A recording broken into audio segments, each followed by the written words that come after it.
de la doctrina de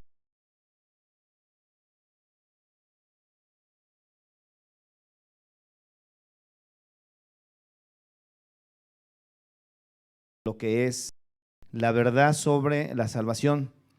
Y hoy vamos a ver un tema, hermanos, que en forma de pregunta tiene que ver con la salvación, pero vamos a irlo viendo, vamos a ir adentrándonos a ello. Si se puede perder una persona que ha sido salva. Eso es lo que vamos a estar aprendiendo en esta noche. Si se puede perder una persona que ha sido salva. Como es un tema que es abundante, entonces es casi imposible el poderlo tratar en una sola predicación, pero vamos a intentar irnos a donde más, hasta donde más podamos, ¿ok? En relación a la doctrina de la salvación, hermanos, hay diferentes puntos de vista. De hecho, hay diferentes posturas en cuanto a lo que es la creencia de la salvación. Algunas personas creen que para uno poder ser salvo necesitan hacer obras solamente, puras obras, y de esa manera se les ha enseñado, y por eso vemos personas que están muy enfocadas en hacer obras. Las obras son buenas, con esto no, la vamos a aplicar a través de la salvación, ¿ok? No quiere decir que las obras sean malas, pero a través de la aplicación de la salvación, ellos creen que por medio de las cosas que van haciendo es que ellos se van a poder salvar. Entonces, la salvación es aquella promesa que Dios nos hace, que nos va a dar una vida eterna morando al lado de Él. Existe otra postura en relación a la salvación también, que es la salvación por medio de los pecados purgados, que fue una de las creaciones del catolicismo a través de la doctrina del purgatorio. Entonces ellos, incluso hasta el día de hoy se sigue practicando. Ellos creen que cuando una persona muere, todos vamos a ser salvos. Es una de las cosas que ellos creen, es parte de la creencia de la salvación universal, que le ha hecho creer a toda la gente que todo el ser humano, todos los seres humanos van a ser salvos.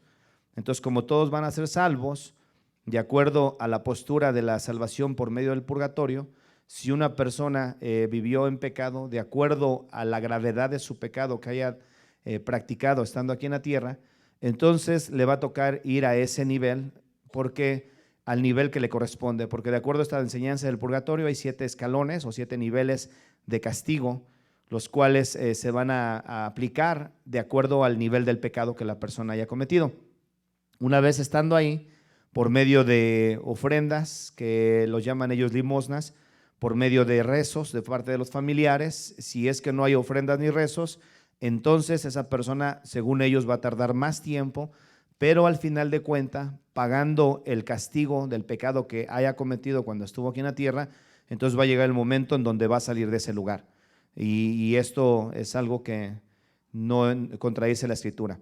Y parte de esta creencia es que todos van a ser salvos. Entonces hay frases, hay creencias que se vuelven comunes dentro de la sociedad, en la cual le hacen creer a la gente, y yo no sé si les ha tocado, pero dicen: todos tenemos el mismo Dios, todos somos hijos de Dios, todos vamos a ir al mismo lugar. Entonces algunos creen incluso que el cielo no, el infierno no existe, y creen en el cielo. Algunos no creen que el cielo exista, que el cielo y el infierno uno lo consigue o lo vive estando aquí en una tierra, según quiera uno vivir. Entonces, y ya está luego lo que es la salvación condicional y la salvación incondicional. La salvación incondicional o la seguridad de la salvación, que es lo que estamos viendo, hay 2 fuentes de pensamiento en relación de esta doctrina de la salvación que ha permanecido durante mucho tiempo, y esto proviene de 2 hombres que tuvieron mucha influencia en medio del cristianismo. Uno de ellos fue Jacobo Arminio, y el otro fue Juan Calvino. Estos 2 hombres fueron hombres que eruditos, hombres muy estudiosos en cuanto a los asuntos de la palabra, los cuales cada uno de ellos en algún punto de la historia tomaron un rumbo diferente en relación de lo que era el asunto de la salvación. El domingo estábamos estudiando acerca de la importancia de la palabra de Dios y cómo estos hombres reformadores propusieron que para que pudiera haber un equilibrio, pudiera haber orden en relación a los asuntos de Dios, se propusiera que todo asunto tenía que ser extraído de la palabra de Dios.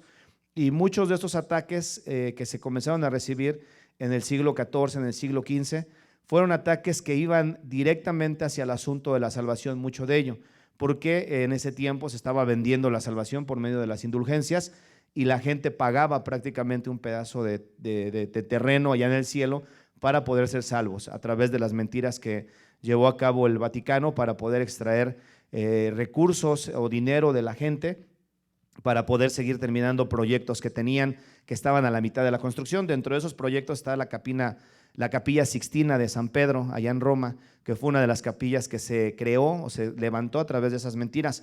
Y entonces estos dos hombres surgen en este periodo de la historia y entonces proponen dos cosas diferentes. Cada uno de ellos, desde un punto de vista muy diferente, marca la doctrina de la salvación, uno por un lado, uno de ellos proponiendo que la salvación cualquier persona tiene acceso. Los dos estaban de acuerdo en eso, en que todos pueden ser salvos, pero también uno de ellos, que era Jacobo Arminio, expone de que la salvación está condicionada, la salvación se puede perder. Y por otro lado, Juan Calvino, él expone y dice, no, la salvación no se puede perder. Una vez que tú eres salvo, ya eres salvo, porque es algo que Dios te otorga gratuitamente. Entonces, lo que vamos a estar viendo en esta noche, hermanos, y vamos a ver hasta dónde avanzamos, es parte de la postura de Jacobo Arminio en cuestión de la pérdida de la salvación, de alguna forma la salvación condicionada. Todas las personas pueden ser salvos, es parte de la voluntad de Dios. De hecho, la Biblia nos muestra que dentro de las cosas que Dios quiere para toda la humanidad es que todos los hombres sean salvos. Eso es parte de lo que Dios quiere. Desgraciadamente, no todos los hombres van a ser salvos. Cuando hablo de hombres, no me refiero específicamente al varón, me refiero al hombre y a la mujer. Entonces, no toda la humanidad va a ser salva, ese es el deseo del corazón de Dios, y esto es parte de lo que nosotros tenemos que ver, porque hoy en día, a través del recorrido de los siglos, se va teniendo más entendimiento de la Escritura y muchas cosas que para ellos les era un poco difícil el poder entenderlas, con el paso de los tiempos se han venido revelando, o Dios las ha venido revelando. El apóstol Pablo hablaba en aquel tiempo cuando escribió la carta a los Corintios, decía él, ahora vemos por espejo oscuramente, pero entonces veremos como somos conocidos. Y entonces él hablaba mencionando el espejo. Los espejos en aquel tiempo eran espejos de latón, los cuales pulían para que la gente se pudiera ver y no tenían la misma fidelidad que hoy tienen los espejos de alta definición como hoy en día, que puedes ver hasta los poros en alta definición. Pero en aquel tiempo era muy velada, no se alcanzaba a ver bien. Y muchas de las cosas escritas, aunque ya estaban ahí, algunas de ellas eran difíciles de entender. De hecho, el mismo apóstol Pedro, hablando de las epístolas de Pablo, él dice que hay algunas difíciles de entender, las cuales los inconstantes y los indoctos estaban torciendo, como también las otras escrituras para su propia perdición. Entonces, hay varias cosas que Dios quiere para toda la humanidad y una de ellas, hermanos, es que todos los hombres sean salvos. Entonces, Jacobo Arminio, que fue un expositor acerca de la doctrina, en este punto ellos coincidían de que Dios quiere que todos sean salvos.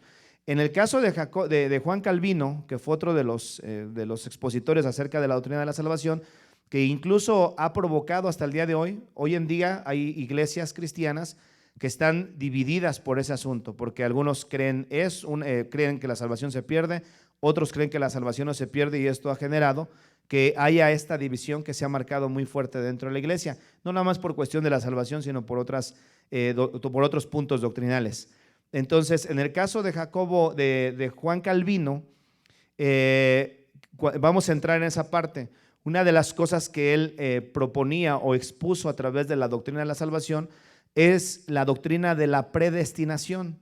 Y en la doctrina de la predestinación enseñaba él que Dios ya tenía de antemano escogidos aquellos que iban a ser salvos, y que los que no estaban escogidos para ser salvos, hicieran lo que hicieran, no iba a pasar nada en sus vidas. Esa es una doctrina muy peligrosa, pero que se llegó a proponer incluso hasta el día de hoy. Algunos de los sectores dentro de la iglesia cristiana tienen como creencia la aplicación de la predestinación en cuanto a la salvación para ciertas personas dentro de su iglesia. Esto es una doctrina que muestra una parte no correcta de Dios, porque mostraría o presenta un Dios falto de misericordia, que sabiendo que mucha gente va a nacer y ha nacido y ya destinada directamente al infierno, les dio la oportunidad de llegar aquí a la tierra y aún sin ninguna esperanza de que algún día fueran a ser salvos. Entonces, esa parte de la doctrina de Juan Calvino, contradice parte de lo que es la enseñanza de la salvación, pero en el caso de Jacobo Arminio, él sí creía que Dios le da salvación a toda la gente. Todos podemos ser salvos, pero si no se cuida la salvación se puede perder. Entonces vamos a ver algunos puntos que nos permite ver la Biblia que Dios quiere que todos seamos salvos, hermanos. Toda gente, toda persona, todo ser humano tiene la oportunidad de ser salvo. Dios no hace acepción de personas, o sea que Él no le dice a esta persona, tú sí tienes oportunidad, tú no tienes oportunidad. La salvación es para toda aquella persona que por supuesto la quiere, la busca y entiende que la necesita. Primera de Timoteo capítulo 2, vamos para acá. Esto es desde un punto de vista muy general. Dios quiere que todos sean salvos. Amén.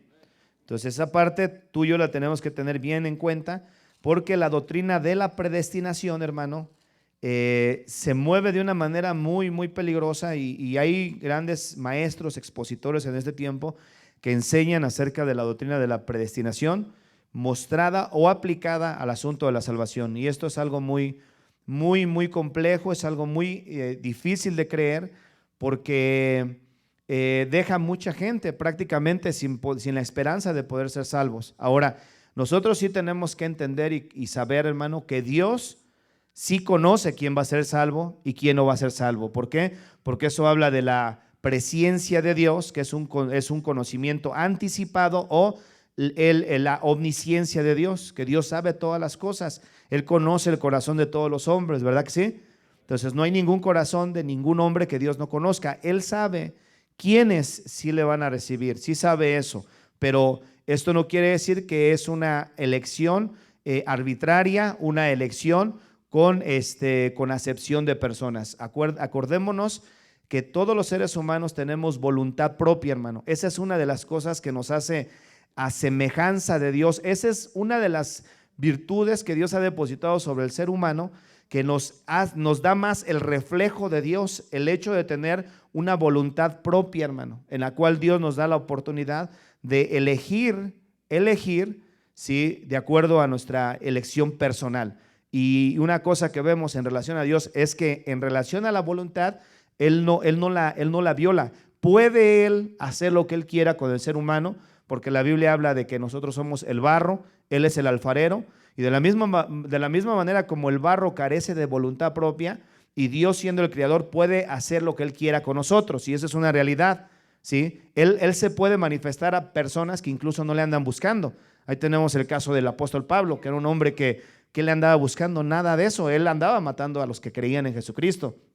A mucha gente le andaba dando muerte, mas sin embargo tuvo aquel encuentro con Jesús. Prácticamente Jesús lo alcanzó, Jesús lo disciplinó, y entonces ahí vemos que él, Pablo, voluntariamente reconoce a Jesús como su Señor, se pone a sus órdenes, y entonces de ahí comienza una carrera en la vida del apóstol Pablo, que antes era Saulo. Entonces todos tenemos la oportunidad de ser salvos, hermano. Hay ciertas maneras en cómo Dios trabaja que son inexplicables. Te vuelvo a repetir, personas que no andan buscando a Dios, Dios se revela a ellos. Porque realmente algo que tú y yo tenemos que entender, hermano, es que nosotros no buscamos a Dios. Eso la palabra de Dios lo enseña en el libro de Romanos. Antes de ir a Timoteo, miren, vamos rápidamente a Romanos, cómo dice la Biblia que no hay quien busque a Dios. Libro de Romanos, capítulo 3, versículo 11. Dice, no hay quien entienda, no hay quien busque a Dios. ¿Sí te das cuenta? Entonces realmente nosotros le amamos a Él, decía el apóstol Juan. ¿Por qué? Porque Él nos amó primero. Entonces muchos de nosotros no buscábamos a Dios, pero es parte del ministerio del Espíritu Santo que anda en el mundo redarguyendo a los pecadores del pecado, como en algún momento dado lo hizo con nosotros. A muchos de nosotros nos redarguía, nos hablaba, nos estaba ahí persiguiendo, ¿verdad? Entonces, hasta que llegó el día donde nuestro corazón o alguna circunstancia en la vida nos abrió, la necesidad que teníamos verdaderamente y buscamos a Dios y llegó el momento donde nos entregamos. Pero en sí, el Espíritu de Dios es el que anda buscando a la gente, ¿sí? Y dándoles la oportunidad a todos de poder llegar a ser salvos, porque Dios no hace elección, no hace acepción de personas. Vamos a 1 de Timoteo, capítulo 2, versículo 5. Vamos a leer el 5 al versículo 6, hermanos. No, vamos a irnos un poquito más atrás. 4 al 6. Dice, el cual quiere que todos los hombres sean salvos y vengan al conocimiento de la verdad. Entonces, esto es algo que Dios quiere para toda la humanidad, hermano. Hay varias cosas que Dios quiere para todos los hombres. Una de ellas es que todos los hombres sean salvos. Él quiere que todos los hombres sean salvos y vengan al conocimiento de la verdad. Porque hay un solo Dios y un solo mediador entre Dios y los hombres, Jesucristo, hombre, el cual se dio a sí mismo en rescate. ¿Por quién? Por todos, de lo cual se dio testimonio a su debido tiempo. Entonces, la salvación, todos los seres humanos tenemos acceso a ella, hermanos. Amén. Todos, no hay quien no tenga acceso a la salvación. Esto es importante que lo sepamos en nuestro corazón, hermano, porque Dios no desecha a nadie, a nadie. Todos tienen oportunidad de ser salvos. Capítulo 2 de Hebreos, versículo 9.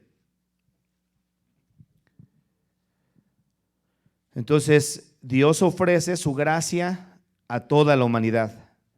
Dice, pero vemos aquel que fue hecho un poco menor que los ángeles, a Jesús, coronado de gloria y de honra, a causa del padecimiento de la muerte, para que la gracia de Dios gustase la muerte, para que por la gracia de Dios gustase la muerte por todos.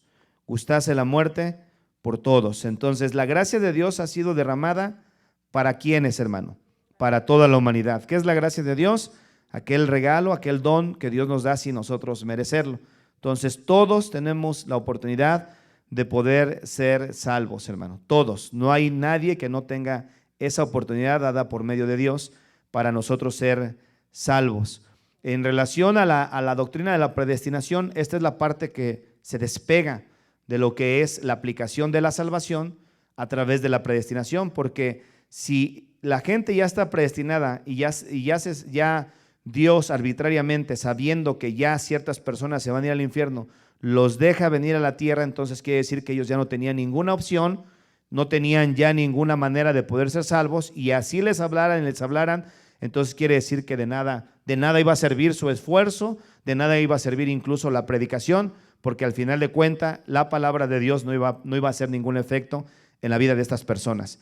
Entonces no tendría sentido el evangelismo, porque si ya Dios sabe quién va a ser salvo, pues ¿para qué salir a evangelizar también? Si de todas maneras ya Dios sabe quién van a ser salvos y de una o de otra manera van a terminar siendo salvos.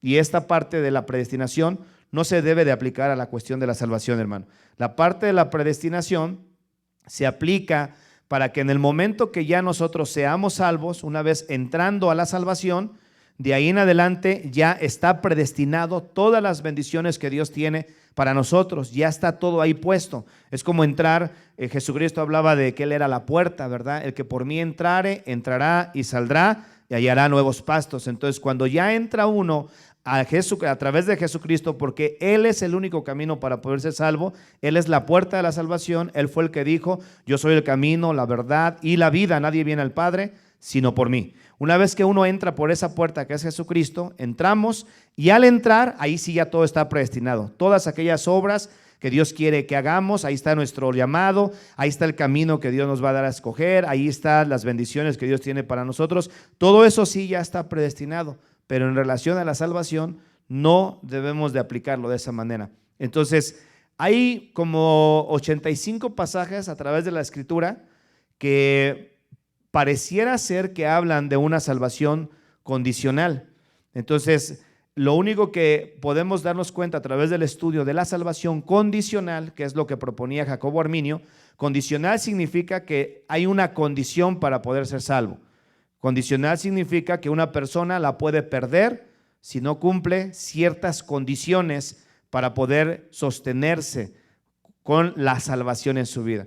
Entonces, en una de las enseñanzas que da este hermano, que es pastor y maestro, John MacArthur, dice él, hablando en cuestión de la salvación, dice, si la salvación se puede perder, más vale que nosotros nos demos cuenta rápidamente cómo se puede perder, porque esto quiere decir que nuestra salvación está en un hilo pendiendo y que en cualquier momento podemos perder la salvación. Pero esto es contradictorio al poder de la palabra de parte de Dios. ¿Por qué razón? Porque nosotros cuando pensamos en Dios, hermano, no debemos de pensar en Dios como nosotros nos comportamos los seres humanos. Porque mucha gente piensa en Dios como si Dios fuera como nosotros. Y en cuestión de Dios, hermano, Dios, hay una de las doctrinas dentro de la Escritura que se conoce como la inmutabilidad de Dios. La inmutabilidad de Dios nos enseña que Dios no cambia. Sí, Dios no es como nosotros. Dios, lo que Él dice, lo sostiene. ¿Por qué? Porque Dios es un Dios de palabra. Dios es imposible de que mienta, hermano. Es imposible de que mienta. Cuando una persona es salva, cuando esa persona es salva, esto es parte de lo que tenemos que entender en relación a la salvación para poder entrar y entender mejor y poder saber cómo contrarrestar textos que nos habla la Escritura que pareciera ser que nos dan luz de que la salvación está condicionada. Entonces, cuando la salvación está condicionada, hermano, es muy peligroso porque quiere decir que lo que la Escritura habla en relación a lo que conforma la doctrina de la salvación, y ya vamos a empezar a entrar en esa zona, porque hay varias cosas que componen la doctrina de la salvación, hermanos. Dentro de las cosas que componen la doctrina de la salvación, número uno es entender lo que es la gracia de Dios. Hace algunas semanas atrás o unos meses estuvimos hablando acerca de la doctrina de la salvación. Tenemos que entender lo que es la gracia de Dios. La salvación es por gracia, hermanos. Amén. Efesios 2:8 dice, por gracia sois salvos por medio de la fe, y esto no es de ustedes, dice, no es de vosotros, pues es un regalo de Dios, es un don de Dios, no por obras para que nadie se gloríe, ¿verdad? Entonces, es un don, es un regalo de parte de Dios. Ahora, Romanos, creo que es 11:29, dice que los dones de Dios y el llamamiento son irrevocables. ¿Qué quiere decir esto? Que cuando Dios nos da algo, Dios no se comporta como nosotros, no agarra y nos dice, dámelo. ¿Sí? Mucha gente dice, no, Dios no te lo quita, tú lo pierdes. Pero necesita uno entender la siguiente cosa, la doctrina de la justificación o la justicia de Dios. Entonces, en la doctrina de la justificación vamos a aprender cómo cuando nosotros somos salvos por Dios, hermano, hay una declaración sobre nuestras vidas de parte de aquel que es el juez de jueces, que es Jesucristo, que nos declara justos cuando venimos a Él. Y esa justificación Dios la declara sobre nosotros totalmente gratuita. Dice Romanos capítulo 3, 24. Miren, vengan para acá. Romanos 3, 24. Entonces, primero se manifiesta la gracia, que es la gracia de Dios. Es un regalo que no merecemos, que Dios nos da gratuitamente. Si prendemos el calentón, hermano, estaría bueno porque está medio frío aquí arriba. Creo que está apagado, ¿verdad? Romanos 3:24 dice, 3:24 dice, siendo justificados, ¿cómo? Gratuitamente, ¿mediante qué? Por su gracia, mediante la redención que es en Cristo Jesús. Entonces, cuando nosotros venimos a Cristo, ya lo recibimos, en ese momento, Él nos derrama su salvación, que es el regalo de la salvación gratuita, y en ese momento Él nos justifica. Este término justificación es un término que se usa en términos judiciales, hermano. Lo que significa es absolvernos de toda culpa de pecado o de todo juicio. Entonces, cuando somos justificados, Dios nos absuelve de la culpa del pecado que nosotros teníamos y del castigo que merecíamos. Él nos hace libres. Por eso dice la Biblia, si el Hijo os libertare, seréis verdaderamente libres. Entonces ya nos absuelve. Esa declaración de justificación, el único que la puede otorgar es Dios nada más. ¿Por qué? Porque Él es el que justifica. Él es el único que puede justificar a alguien. Entonces, cuando ya viene ese alguien a Él y Él ve el corazón, que conoce los corazones, y le pide perdón, se arrepiente, lo recibe. En ese momento Dios, que conoce los corazones, declara su justicia sobre esa persona. Ahora, al declarar su justicia y siendo otorgada la justicia de Dios, hermano, en nosotros se derrama la sangre de Cristo. Primera de Pedro 2, Primera de Pedro capítulo, Primera de Pedro capítulo, déjame ver, creo que es 1. Vengan para acá, por favor, capítulo 1, versículo 2. Sí, se derrama la sangre de Cristo porque lo que justifica es el sacrificio. Dice la palabra de Dios, sin derramamiento de sangre no hay perdón de pecados. Entonces, tiene que haber una sangre que va a ser la que paga el pecado de nosotros. Ahora, esa sangre ya no es la sangre de los machos cabríos ni de los animales que se ofrecían antes. ¿Cuál es esa sangre? La sangre de nuestro Señor Jesucristo, hermano. Esa es la sangre que nos representa ahora para nosotros poder ser salvos. Entonces, cuando tú y yo venimos a Cristo, nos derrama su gracia. Al momento de justificarnos, su sangre se derrama sobre nosotros en nuestra alma, que es la zona donde nosotros pecamos, ¿sí? Y cubre la zona del Espíritu, porque en la zona del Espíritu es donde somos justificados. Justificados. Es ahí la zona que estaba muerta, la zona que estaba apartada de Dios. Por eso no había comunión con Dios. Pero ahí es donde Él viene, derrama su sangre y viene a reconciliarnos nuevamente con Él.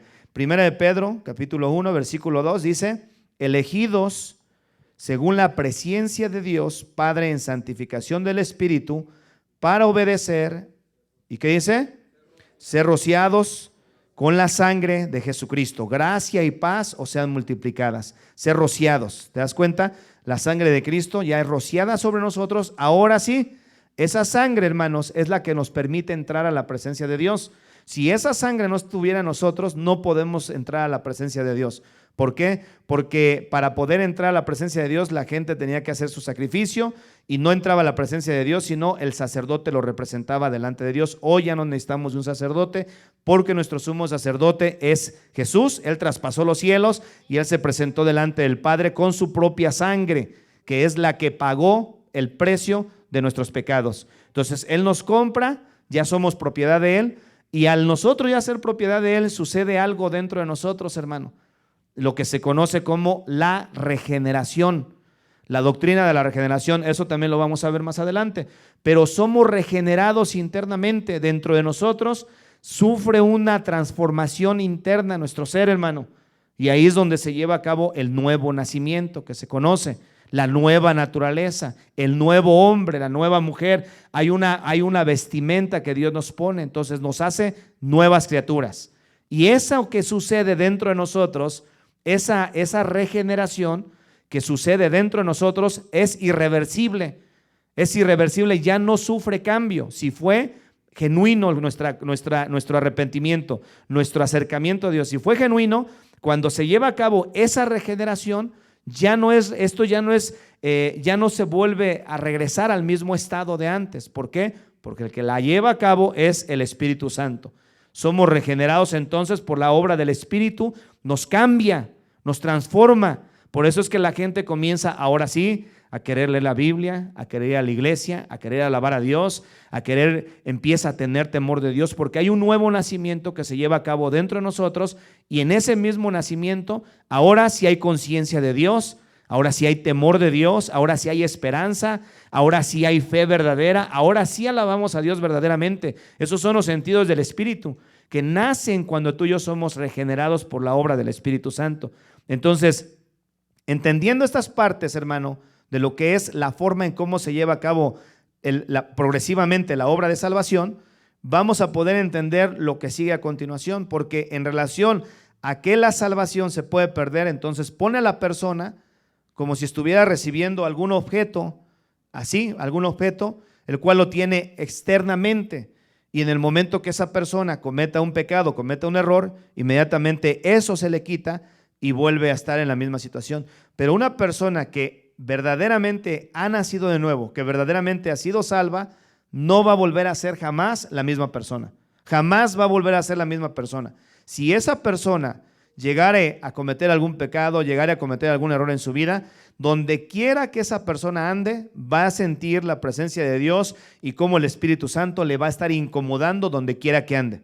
No se va a poder esconder de la presencia de Dios. ¿Por qué? Porque ya es propiedad de Dios, el Espíritu de Dios vive dentro de esas personas, somos propiedad de Dios y el Espíritu de Dios que mora en nosotros comienza a redarguirnos, rechaza el pecado, no nos sentimos en paz, a diferencia de la gente que no ha nacido de nuevo. La gente que no ha nacido de nuevo por naturaleza, pecan, no hay ningún dolor, no hay ninguna incomodez, no les sucede nada. ¿Por qué razón? Porque no ha nacido de nuevo. Entonces, entender estas partes progresivamente en relación del efecto de la salvación nos permite poder entrar con mayor seguridad a ver estos pasajes, y cuando ya los analizamos nos damos cuenta de una cosa, hermano, que estos pasajes, la mayor parte de estos pasajes que se usan para poder contrarrestar la doctrina de que sí se puede perder la salvación, cuando los analizamos, estos pasajes no hablan de la salvación. Vamos a ver algunos de ellos. En el libro de Mateo, capítulo 5, acuérdate, son como 84 pasajes los cuales se tienen para poder proponer o decir que la salvación se puede perder. Pero fíjate esto, hermano. 5, que son pasajes comunes que agarran para poder exponer esta doctrina de la pérdida de la salvación. 5 y versículo 13. ¿Ya están? Dice este pasaje: vosotros sois la sal de la tierra, pero si la sal se desvaneciere, ¿con qué será salada? No sirve más para nada, sino para ser echada fuera y hollada por los hombres. ¿Te das cuenta? Ese pasaje se enseña que una persona, pues nosotros somos la sal, pero si nosotros siendo sal nos perdemos, como quien dice,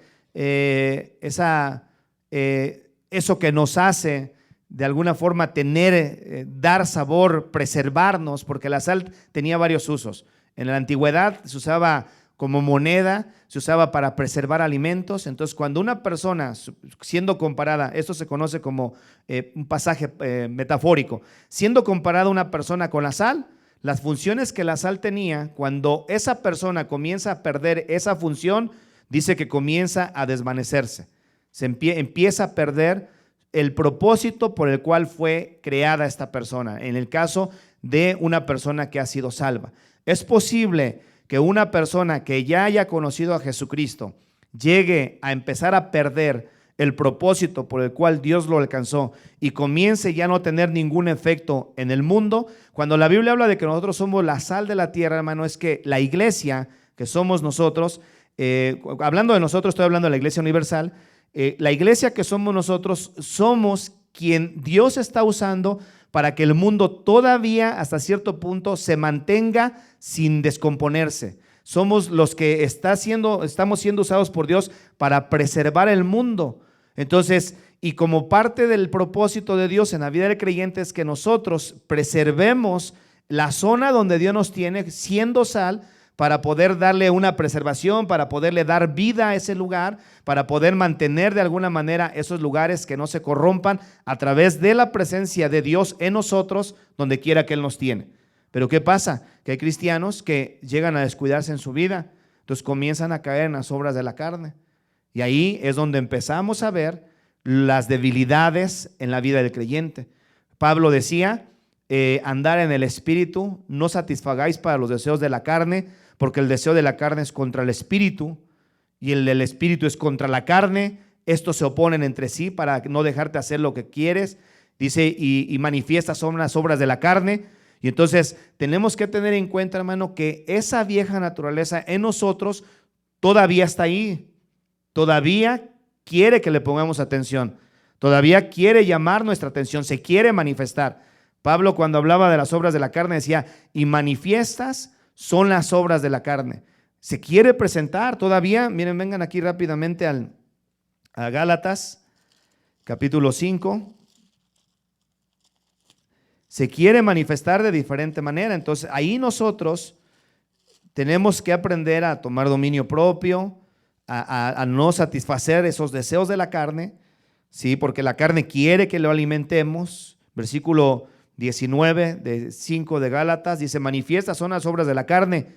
Y luego aquí empieza a marcarlas: adulterio, fornicación, inmundicia, lascivia, idolatría, hechicería, enemistades, pleitos, celos, iras, contiendas, disensiones, herejías, envidias, homicidios, borracheras, orgías y cosas semejantes a estas.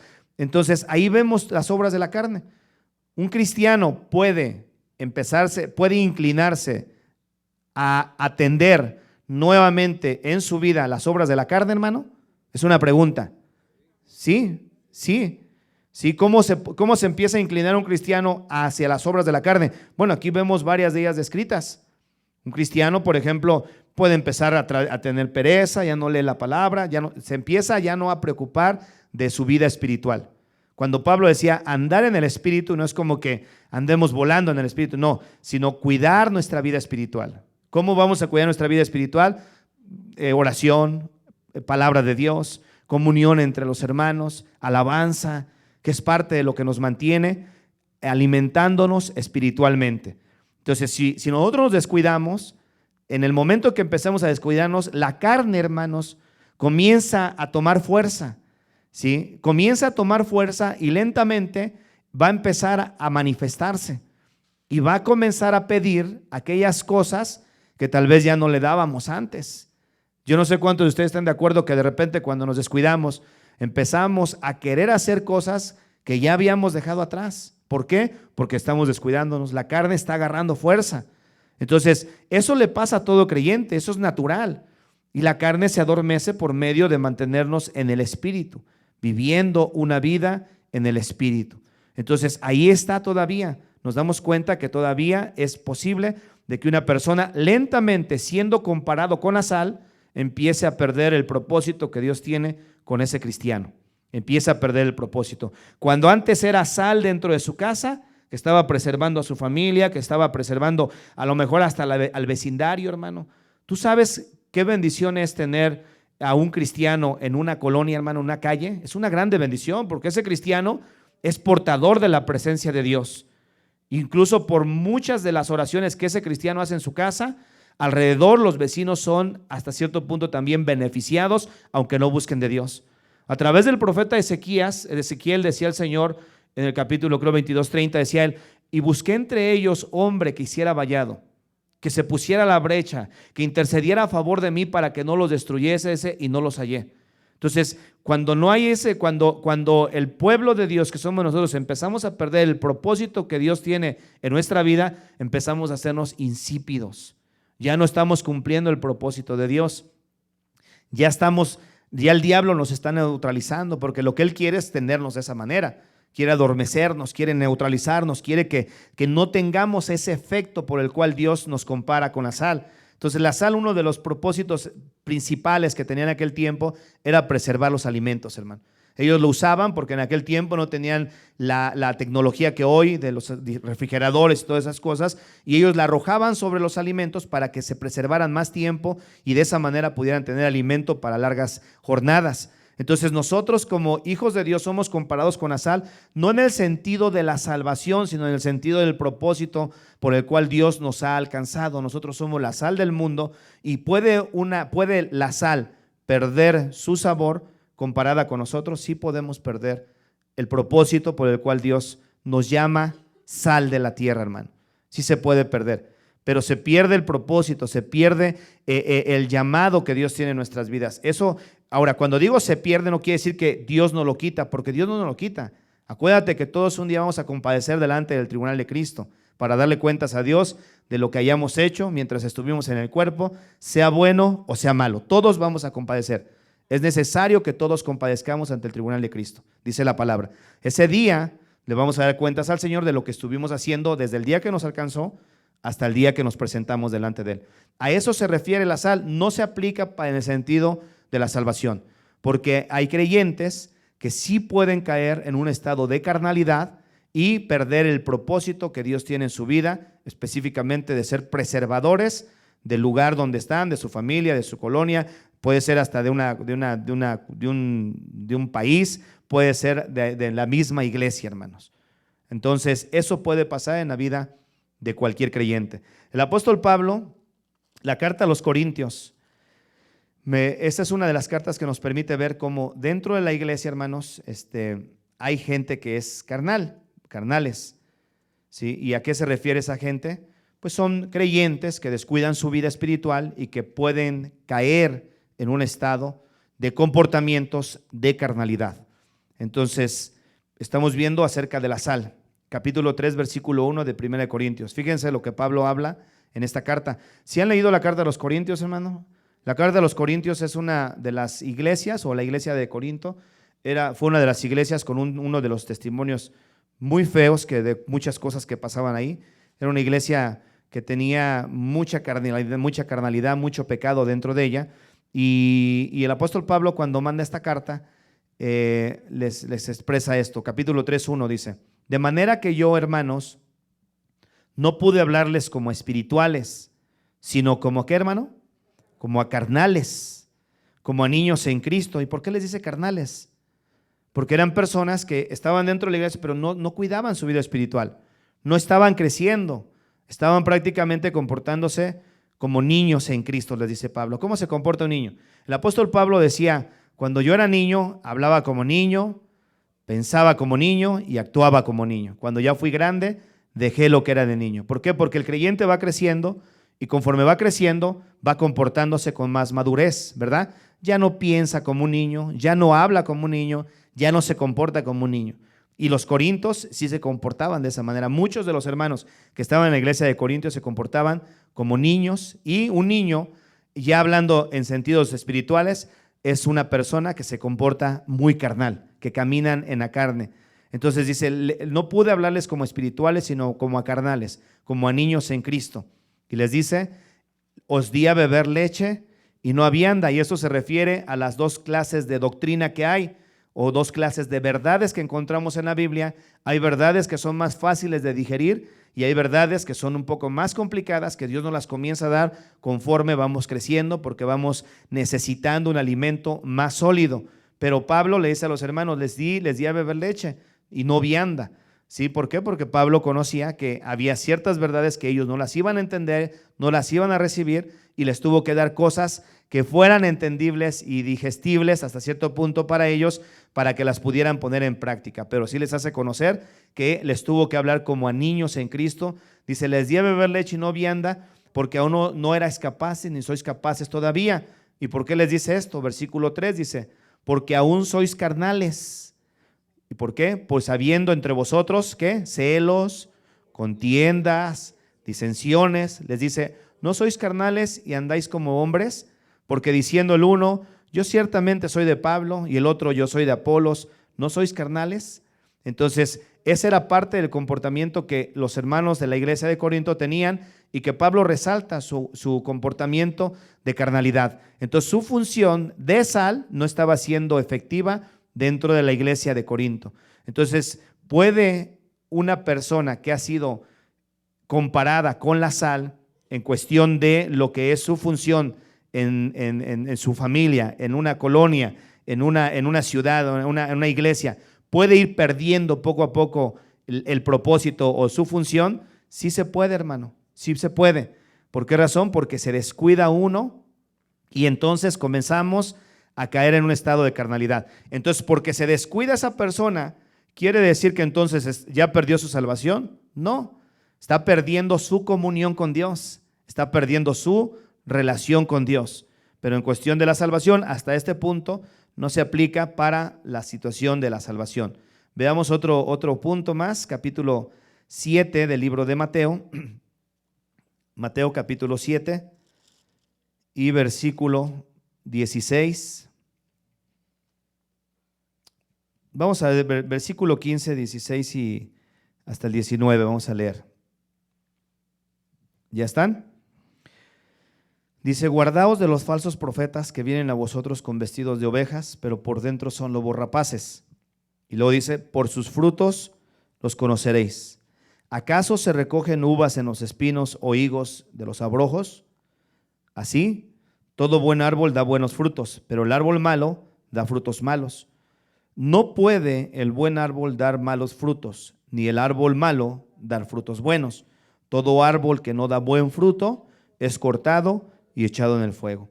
Así que por sus frutos los conoceréis. Ahora, aquí nos permite ver Ahora, en el versículo 5, en el versículo 15, sí nos presenta personas que no son salvas, falsos profetas, y los anuncia directamente: guárdense de los falsos profetas, y dice que vienen vestidos de ovejas, pero luego dice: por dentro son lobos rapaces. Entonces nos permite ver, pero esto es aplicado sobre todo para poder tener el discernimiento, de alguna manera, para que nosotros sepamos, ¿sí?, quién verdaderamente es un enviado de Dios, un mensajero de Dios, y quién no es un mensajero de Dios. Pero más sin embargo, esto se ha aplicado en cuestión de la salvación. Entonces le dice a la gente: una persona que no da buen fruto, entonces esa persona no es salva. Y lo aplican directamente en cuestión de las obras. Entonces, obras buenas y obras malas, todos los cristianos las seguimos haciendo hasta el día de hoy, hermano. Todos. Si te descuidas o si nos descuidamos, vamos a hacer más obras malas que obras buenas. Pero si tú caminas con el Señor y estás fortaleciéndote en Cristo Jesús, te vas a dar cuenta que las obras malas comienzan a desaparecer de nuestras vidas. ¿Por qué? Porque estamos más fuertes, y como estamos más fuertes, el fruto del Espíritu se está manifestando más cada día a través de nuestra vida, porque ahí es donde empezamos a ver el fruto del Espíritu. Ahora, lo que sí no es normal aplicado en cuestión de la salvación, hermano, son aquellos pecados que están muy presentes en la vida de una persona y que no hay cambios en esos pecados. ¿Por qué? Porque dice la Biblia que el que es nacido de Dios no practica el pecado, porque la simiente de Dios permanece en él y no puede pecar porque es nacido de Dios. Pero habla de una práctica de pecado, y una práctica de pecado es un pecado como cuando vas al hacer ejercicio y estás practicando día con día, día con día, día con día, y es una disciplina prácticamente, es parte de ti. Una práctica de pecado es algo que está haciendo uno y lo sigue haciendo y lo sigue haciendo y lo sigue haciendo, y esa persona no tiene ningún sentimiento de redarguir del Espíritu Santo en su vida, y por esa causa entonces es posible que esa persona sí tenga que meditar en su salvación, porque una persona que ha nacido de nuevo sí peca, pero no practica el pecado. Dice la Biblia en el libro de Juan, miren, vengan para acá, primera de Juan, capítulo 1 y versículo 8 en adelante, dice, ayúdenme a leer ese pasaje, hermanos. Dice: si decimos que no tenemos pecado, ¿qué dice? Nos engañamos a nosotros mismos y la verdad no está en nosotros. Si confesamos nuestros pecados, Él es fiel y justo para perdonar nuestros pecados y limpiarnos de toda maldad. Si decimos que no hemos pecado, le hacemos a Él mentiroso y su palabra no está en nosotros. ¿Sí te das cuenta? Si decimos que no hemos pecado, le hacemos a Él mentiroso y su palabra no está en nosotros. Todos de alguna u otra manera pecamos, hermano, y esta es una realidad en la vida de todo el creyente. ¿Cuándo vamos a dejar de pecar? Hasta el día que nos vayamos a la presencia de Dios. Ahora, hay pecados de omisión y pecados de comisión. Hay pecados que son deliberadamente hechos por nosotros, y hay otros pecados que son de alguna forma por descuidos que llegamos a cometer. Los pecados que son deliberadamente y que los hacemos ya sin temor de Dios van a traer disciplina de Dios si no hay arrepentimiento, si somos hijos de Dios, porque el Señor al que ama, ¿qué? Disciplina y azota a todo aquel que recibe por hijo. Entonces, si somos hijos de Dios y persistimos en un pecado, entonces eso va a traer tarde o temprano una disciplina de Dios. Si no somos hijos de Dios y pecamos deliberadamente y no pasa nada, es posible que es porque no seamos hijos de Dios, porque el Señor a los que son sus hijos no los deja hasta cierto punto que se desenfrenen de tal manera que vivan como la gente que no conoce de Dios. Romanos capítulo 6.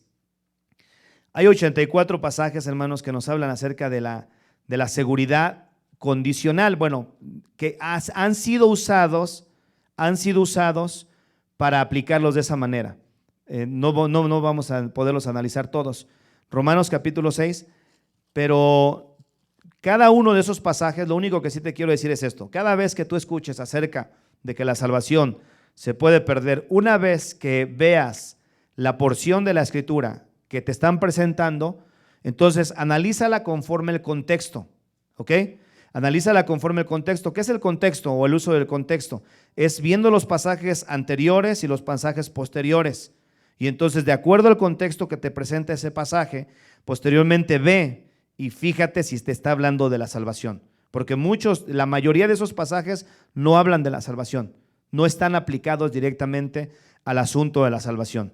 Entonces, pero se presentan de alguna manera como si estuvieran aplicados a la salvación. Muchos pasajes de Mateo, por ejemplo, hablan acerca de que el reino de los cielos es semejante a un hombre que se fue lejos, llamó a sus siervos y les dio a uno 5 talentos, otro 2, a otro 1, y después de un tiempo regresó, los llamó a cuentas, y el que había recibido 5 produjo otros 5 y le dio 10, y el que había recibido 2 fue y los trabajó, y dice que produjo también otros 2, y el que había recibido 1 no hizo nada con él, sino fue y lo sepultó, y luego se lo quitó y le dijo que lo mandaran afuera al lugar donde hay lloro y crujir de dientes. Y eso lo han aplicado a la salvación, y eso no tiene que ver con la salvación.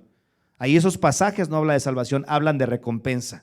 Y muchos de los pasajes que se usan para aplicar la doctrina de la pérdida de la salvación, todos los pasajes que vas analizando te das cuenta que no hablan excéntricamente acerca de la pérdida de la salvación. Para poder ver la doctrina de la salvación, entonces hay que ver las cosas que te expuse al principio: la gracia, la justicia, ¿sí?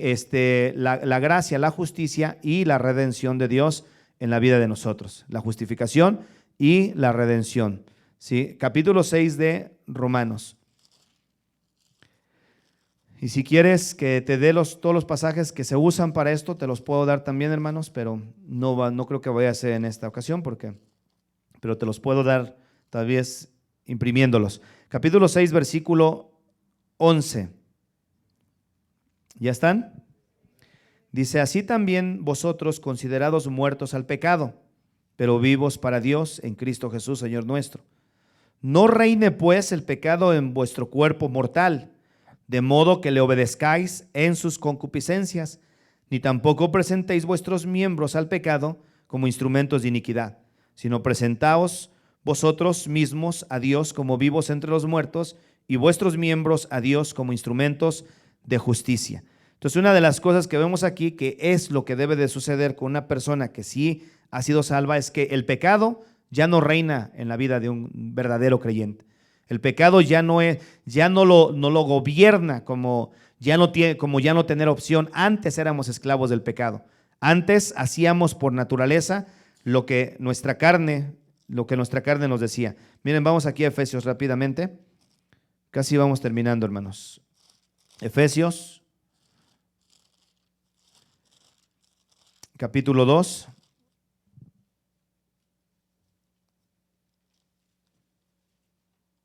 Versículo 1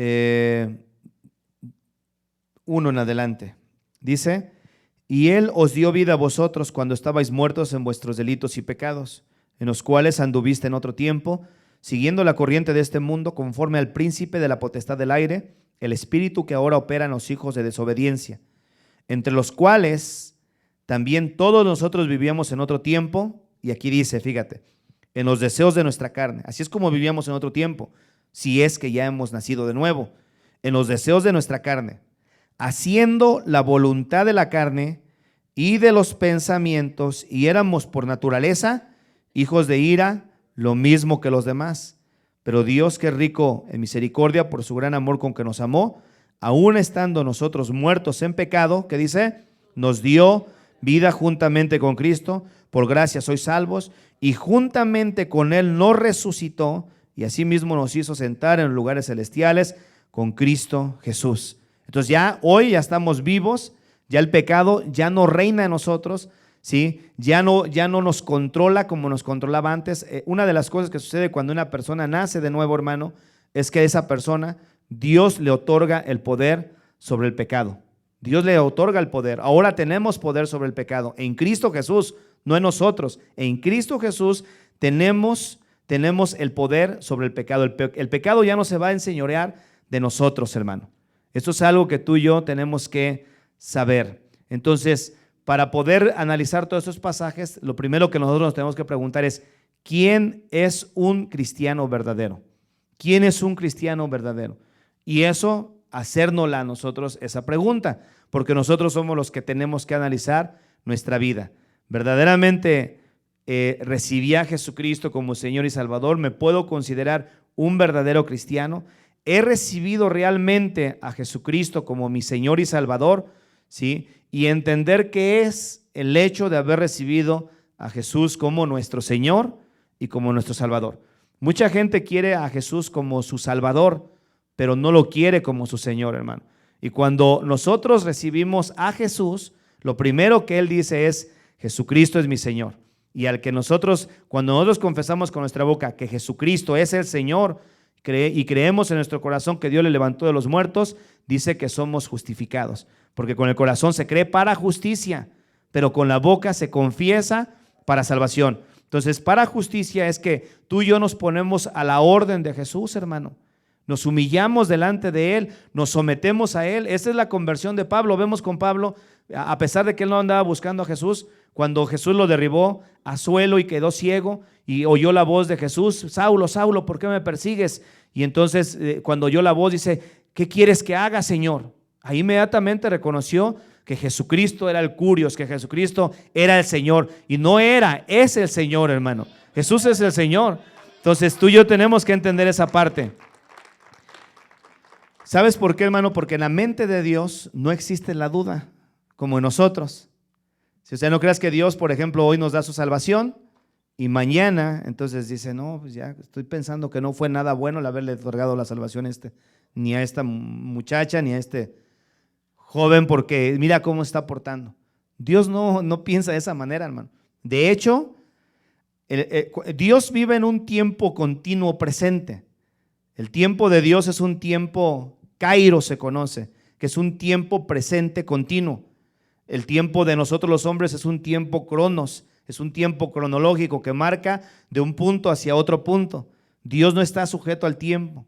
Cuando Dios salva a alguien, hermano, cuando Dios derrama su gracia sobre alguien, sobre cualquiera de nosotros, Dios ya no nos está viendo como nos alcanzó. Ya Dios nos está viendo cómo vamos a quedar en el futuro cuando lleguemos delante de Él, hermano. Porque Dios vive en un tiempo presente, continuo. Nosotros estamos en un tiempo presente, pasado y futuro. Para Dios el futuro no existe. Dios está en presente todo el tiempo. Así que cuando Él nos alcanza, Él ya sabe cómo vamos a quedar. Y es ahí donde entonces entendemos, ahora sí, la potestad, la autoridad que Dios tiene sobre nuestra vida. ¿Por qué? Porque fue voluntaria en nosotros aceptarlo. Cuando tú y yo venimos a Cristo, lo recibimos como nuestro Señor y Salvador y ya estamos conscientes de que si nos entregamos a Él, entonces ahí sí ya Dios nos toma, somos propiedad de Él y ahora sí, Él es el alfarero, nosotros somos el barro, y si ve que nos estamos deshaciendo en sus manos o estamos echándonos a perder, nos va a estar deshaciendo y nos va a seguir formando conforme a la vasija hermosa que Él quiere hacer de cada uno de nosotros, hermano. Y aunque en el proceso nos duela, aunque en el proceso suframos, no nos va a soltar, porque Él no desampara la obra de sus manos. Lo que Él comenzó lo va a terminar, hermano. ¿Sí? Él no crean que deja las cosas a la mitad como nosotros. Tú y yo a lo mejor agarramos y dejamos las cosas a la mitad, pero Dios no es como nosotros. No pensemos que Dios es como nosotros, hermano. Cuando Él le dice a alguien: eres justificado, es la palabra de Dios, hermano. Y dudar en contra de ese decreto, de esa declaración que Dios da sobre una persona, es dudar de la veracidad de toda la palabra de Dios. Quiere decir que entonces la palabra de Dios es cambiante. Quiere decir que es mutable. Quiere decir que puede mudarse y puede variar de pensamiento, porque Dios cambia de manera de ser y de manera de sus decisiones. Dios no es como nosotros, hermano. El creyente debe saber nada más, es lo único que tenemos que tener bien en cuenta. De verdad, cuando yo vine a Cristo, lo recibí, entendí lo que hice, me acerqué a Él con humildad en mi corazón. ¿O por qué me acerqué? Porque, hermano, mucha gente ha venido a Cristo porque vienen buscando algo que no es la salvación. Algunos tal vez sanidad, otros restauración, otros cosas materiales, de diferente manera. ¿Sí? Algunos sentir más paz en su corazón, muchas cosas. Y eso Dios lo usa para traernos a Él. Dios lo usa, pero nosotros tenemos que entender qué es verdaderamente en nosotros ser creyentes, qué es ser salvos. Entonces, estas preguntas nosotros nos las tenemos que hacer a nosotros mismos. ¿He recibido a Jesucristo realmente como mi Salvador personal? ¿Lo he recibido? Si tu respuesta es sí, entonces mantente. Pero ahí es donde entonces comenzamos a analizar nuestra vida. ¿He seguido cambiando? ¿Sigo siendo la misma persona? Siento el redarguir del Espíritu Santo en mi corazón. Cuando llego a pecar, siento mi pecado delante de mí. El salmista David decía, lávame más y más de mi pecado, porque él reconocía que su maldad estaba delante de él. Decía él, contra ti he pecado, mi pecado está delante de mí.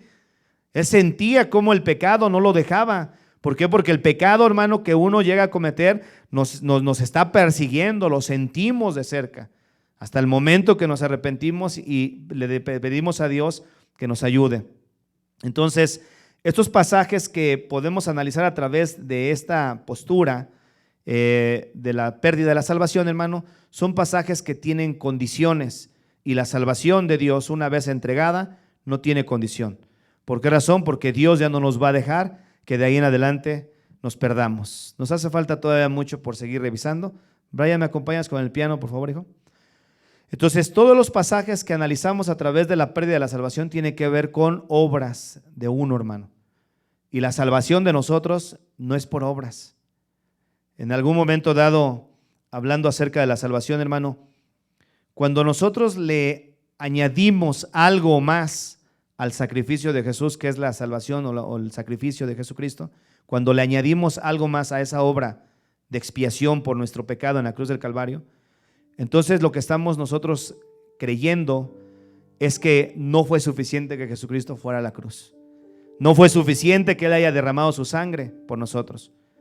Y no es suficiente que tú pongas tus ojos y tu esperanza en Él, porque después de que los pones tienes que ir a hacer algo más. Pero el sacrificio de Jesús, hermano, es suficiente. Cuando tú y yo ponemos nuestra fe y nuestra esperanza en Él y verdaderamente lo entendemos y lo recibimos, es suficiente. Por eso la Biblia dice que la salvación es por gracia, no por obras, para que nadie se gloríe, hermano. No vamos a llegar delante de Dios en aquel día y cuando nos pida cuentas le vamos a decir, Señor, cuando pida cuentas, ¿por qué fuiste salvo? No, pues fui salvo, Señor, porque hice esto otro, hice aquello. No fue por eso. Entonces no fue por lo que yo hice, fue por lo que tú hiciste. La salvación es por la gracia de Dios, hermano. Es un regalo que no entendemos nosotros. La gracia de Dios estuvimos estudiándola hace meses atrás y hablábamos de que no hay palabras para poder describir lo que es el significado tan profundo que tiene la gracia de Dios. Cómo es que Dios derrama su gracia sobre gente que ha sido de lo peor de las sociedades, que en un momento dado viene a Cristo y entonces le pide perdón y Él le otorga su gracia cuando terrenalmente hablando la gente lo ve y dice, ese merece ser muerto. Ahí lo vemos a través de la Escritura, cómo Dios ha llegado a perdonar a gente que no tenía, ante los ojos del hombre, no tenía ninguna manera de poder ser salvo. Pero Dios no es como nosotros los hombres, hermano. Dios lo que ve es el corazón del hombre. Cuando ya el hombre está cansado de pecar, cuando ya está cansado, ya está vacío, siente el vacío y viene al Señor, dice la Biblia que el que a Él viene, Él no lo echa fuera, hermano.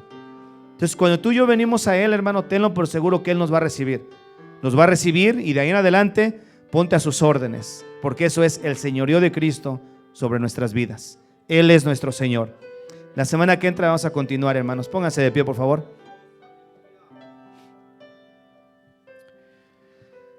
Cierra tus ojos un momento.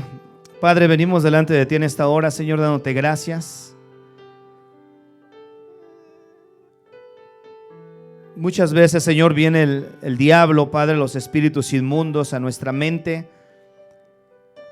y nos hacen a veces dudar, Señor, si verdaderamente somos salvos o no somos. Pero yo te pido, Padre, que en esta ocasión sea tu Espíritu Santo, mi Dios, que nos muestre, Señor, si realmente somos hijos tuyos, si te hemos recibido como nuestro Señor, como nuestro Salvador, si nosotros te conocemos, si tú nos conoces a nosotros, Señor. Tú eres el único que sabes, Padre. Nadie nos puede decir, Señor, con seguridad, solamente tú. Y a veces también nosotros, Señor, porque sabemos verdaderamente cómo lo hicimos en aquel día. Pero si acaso, Padre, tu Espíritu Santo redarguye a alguno de nosotros y trae esa convicción sobre nuestras vidas, Padre, que necesitamos tu salvación, yo te pido en esta hora, Padre, que derrames tu salvación sobre tu pueblo, Señor. y que tú seas, Señor, derramando esa gracia, Señor, que nos has ofrecido a través de los siglos, tan solo poniendo nuestra fe y esperanza en ti, Señor. El hombre, Señor, ha hecho el poder acercarnos a ti, mi Dios. Las religiones hacen tan difícil el camino para poder llegar a ti, Dios, de tal manera que ponen tanto obstáculo. Señor, tú decías a los fariseos de aquel tiempo: ay de vosotros, escribas y fariseos hipócritas, porque quitan la llave de la ciencia, del conocimiento, y no dejan que la gente entre, ni tampoco ustedes entran. Y ponían, Señor, barreras para que la gente no lograra llegar a ti, Señor. Pero vemos, Señor, aquella cruz y tu cuerpo ensangrentado, Señor, dado en sacrificio por amor a nosotros, con tus brazos abiertos, amando de tal manera, Padre, que aún el apóstol Juan no tuvo palabras para expresar el grande amor que tú tienes por nosotros. Y él tuvo que decir: de tal manera Dios amó al mundo, que ha dado a su Hijo unigénito, para que todo aquel que en él cree no se pierda, mas tenga vida eterna. Al ver, Señor, que no había palabras para poder describir tu amor, tu profundo amor, Señor, tu amor que es incomprensible, que tú lo derramas sobre quien tú quieras, Señor. A veces, Padre, a nuestro juicio pensamos que ciertas personas no son merecedoras de tu amor, pero a ti te place derramarlo, Señor. Derrama tu amor, Señor, derrama tu gracia, derrama tu salvación, Padre. Yo te pido en esta hora, Dios, que tú redarguya los corazones, mi Dios, de aquellos hermanos nuestros que tal vez, mi Dios, no están seguros, no están convencidos, no ven la obra de tu Espíritu Santo en sus vidas. En esta noche te lo pido, Padre, que seas tú confirmando tu salvación sobre sus corazones.